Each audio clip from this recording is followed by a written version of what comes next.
आप दीपोभव में आप सबका हृदय से स्वागत है। नमो बुद्धाय। तो अपने ज्ञान मार्ग की साधना को आगे बढ़ाएंगे और आज उस प्रण का 18वां दिन है। तो देखते धीरे धीरे कैसे कैसे अपना जो समय निश्चित किया गया था 21 दिन का, एक एक करके बहुत सारी कठिनाइयाँ इसमें आई भी मुझे।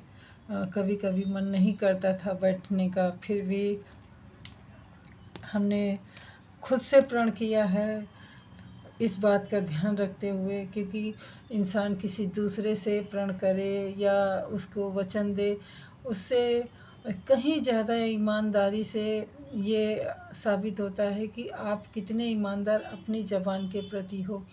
तो आप जब अपने आप से खुद से प्रण करते हैं तो जितनी भी हो सके, जितना भी हो सके ईमानदारी के साथ खुद के भी द्वारा किया गया प्रण को पूरा करना चाहिए।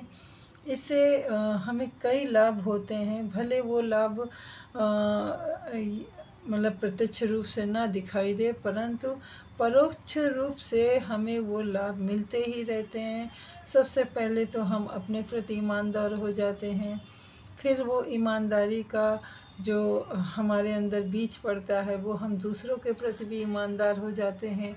हम अपने समय के पाबंद हो जाते हैं, हम अपनी ज़बान के पक्के हो जाते हैं। अगर एक बार कह दिया तो उस बात को पूरा करना हमारा दायित्व हो जाता है। तो ये छोटी छोटी जो बातें हैं, भले ही ना ऐसे दिखाई दें, परंतु हमारे व्यवहार से जो हमें देखते हैं सामने वाले या भी जो भी हमारा अवलोकन करते हैं अच्छे से, तो वो लोग को समझ में आ जाता है कि मतलब क्या हम में बदलाव आया और क्या नहीं बदलाव आया। वैसे तो आम लोग कुछ लोग तो ज़्यादातर इतना समय ही नहीं रहता, क्योंकि वो अपनी खुद की दुनिया में ही खोए रहते, दूसरों का अवलोकन क्या करेंगे। परंतु कुछ लोग होते हैं जो दूसरों की जीवन में बहुत ताक झाँक रखते हैं। इन सब बातों से भी हम बच जाते हैं। तो चलिए शुरू करते हैं अपना 18वें दिन का प्रण और ध्यान साधना। तो सबसे पहले सुखपूर्वक आप बैठ जाइए। रोज़मर्रा की तरीके दाहिनी हथेली को बाएं हथेली में रखते हुए शरीर को बिल्कुल मन को एकदम शांत चित्त रखिए और शरीर को एकदम नॉर्मल, ना ज़्यादा अधिक मतलब तन के बैठिए, ना एकदम ढीले होके बैठिए, एकदम सामान्य एक मतलब निश्चल होके और शांत होके, बिना किसी तनाव के सिर्फ आप अपने को जानें। यही सबसे बड़ा लक्ष्य आप अपने जीवन में रखें। दूसरों को जानने से पहले खुद को जान लें। एक आपने पुरानी पिक्चर गुड्डी नाम की थी, जो जया बच्चन जी ने उसमें रोल अदा किया था। हालांकि कभी कभी कुछ इंसान अदाकारी तो अच्छे कर जाते हैं, पर जीवन में वो सच्चाई के प्रति ईमानदार नहीं रहते हैं। पर उसमें उन्होंने गुड्डी के रूप में ये जो अभिनय किया था, बहुत अच्छा किया था। मुझे भी उस समय बड़ा अच्छा लगा था और मैंने भी जीवन का अपना लक्ष्य या ध्येय समझ लो मैंने कर लिया था, और मुझे ये शब्द बहुत अच्छे भी लगे थे। अपने जो चलचित्र जगत है उसमें कुछ बातें ऐसी हैं जो बहुत ही दिल को छूने वाली और प्रोत्साहित करती हैं, हमारा चरित्र का उत्थान करती हैं।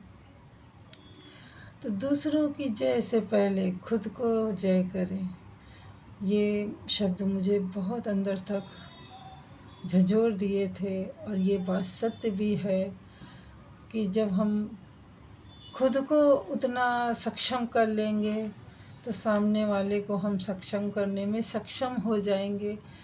तो खुद को जान ले, फिर दूसरों को जानते रहेंगे। तो अपनी सांसों पे ध्यान देंगे खुद को जानने के लिए।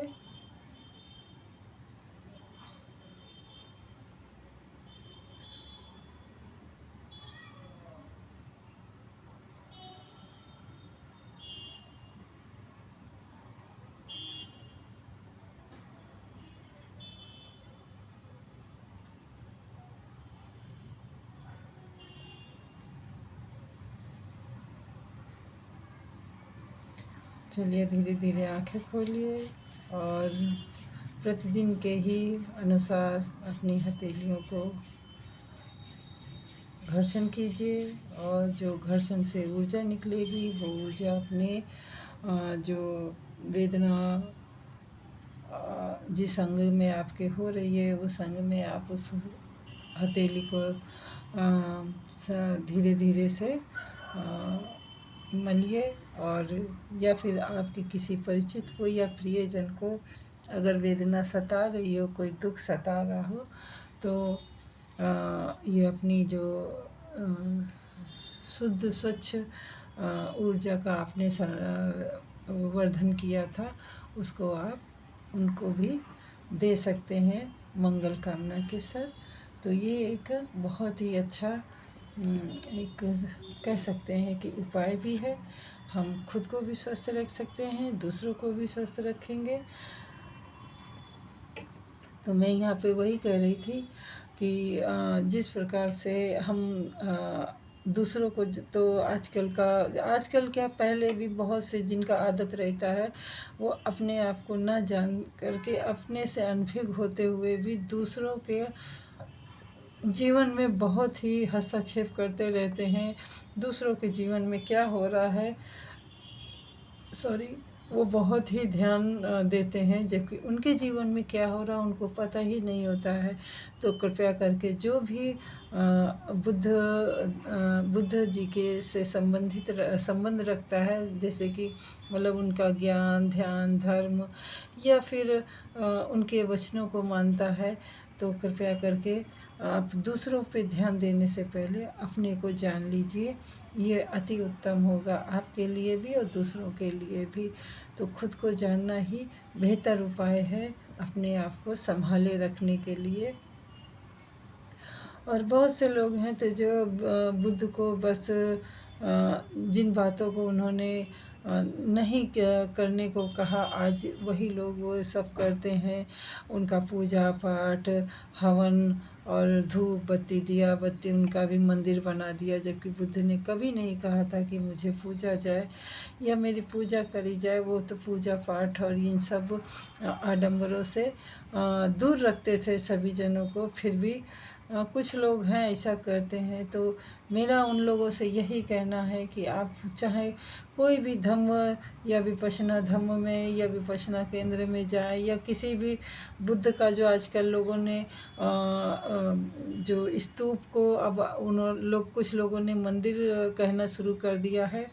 तो मेरी उनसे यही प्रार्थना है कि अगर आप उस स्तूप में जाते हैं या बुद्ध के मंदिर में जाते हैं, तो जो बहुत से लोग हैं कि चप्पल बाहर निकाल देंगे या एक विशेष प्रकार के कपड़े पहन के जाएंगे और फूल माला ये सब लेके जाते हैं।